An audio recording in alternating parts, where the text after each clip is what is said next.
We ran a small exercise, with one of our tooling that does inventory, deep dive inventory, and we found out they have 80,000 unique software titles. And the CIO is like, out of these 80,000, only I think less than 100 were publishers which were, commercial software.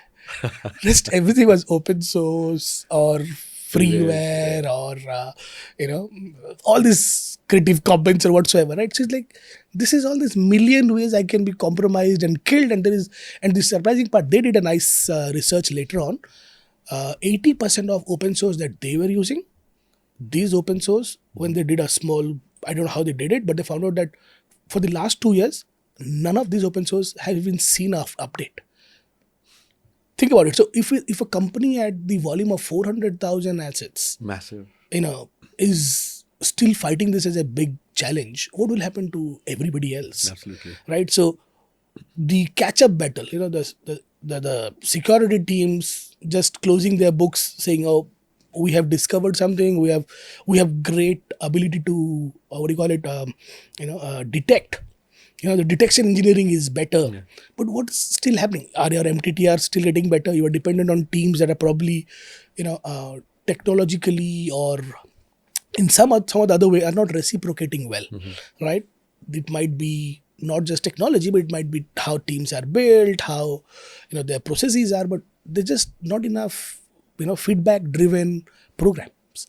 So what's happening is, the SecOps guy who's like the champion guy in finding problems, he's like, I'm upset about being able to detect something like a 0 day in 1 hour, because what's the point? There's no incentive to being a great, security engineer. Why? No, because even if I find something, IT will still miss the 90-day deadline to patch it. So I get zero incentive for being great at detection. Right? So why these silos? Because the programs are running in silos, the processes are running in silos. You can buy tools, but like you said, if they are not really bringing in, all the good elements out of the product will be there. Now look at every breach. Do you think the breaches happened at companies that didn't have the money to buy good tools? Or did the breaches happen at places where people didn't have the money and the right attitude towards hiring good talent? No, it happened with people who had the best of talents, the wealth of resources available to buy the best tool out there, but they got breached. Absolutely. Right? It has to be a hygiene issue, right?